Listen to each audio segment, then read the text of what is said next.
يا عزيزي خلي أول مرة يكون ضيفك محترم ولا يا أخي كلاكما محترمان، أرجوك لواء عبد الكريم. الله يخليك. العراق أكبر من السعودية، لن نسمح لأحد أن يهين العراق.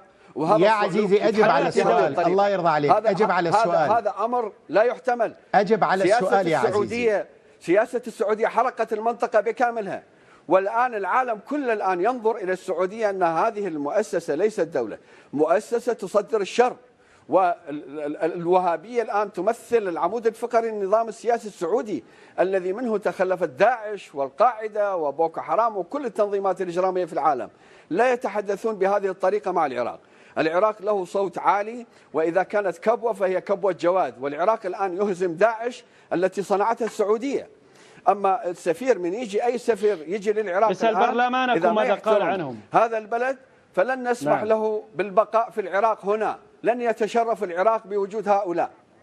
أنا سأرد على هذا الأفاك الذي أمامك، هذا الذي كان يخدم إيران وخدم الأمريكان بنفسه، هو هذا. نحن رجال غصبا عنك، ولو كنت رجلا لواجهتنا بدون إيران، لكنك تحتمي خلف إيران، ولكن سندوسك أنت وإيران والأيام بيننا. هذه أولا. ثانيا، إذا تحدثت عن هذا الموضوع أرجو أن لا يذهب ويهرب من الموضوع ليتحدث عن اليمن ويتحدث عن ما إيران بنفسها قالت أنها تحتلكم، وقالت أنها في عاصمة الدولة الساسانية، ولم تقل كلمة واحدة. لقد سكت مثل المرأة، والآن تريد أن تعلمنا.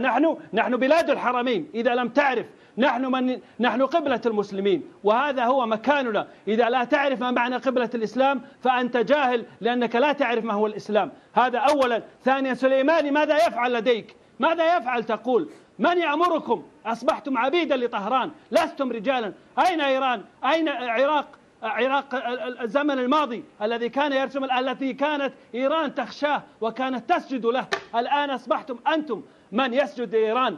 تبا لك إذا كنت سعيد بهذا أن تكون عبدا. لا، هذا غير مقبول أبدا، غير مقبول هذا المنطق. فهو هذا قدر. يعني ممكن أن تختلف معه ولكن باحترام، لو سمحت لي، هذا غير مقبول يا عزيزي.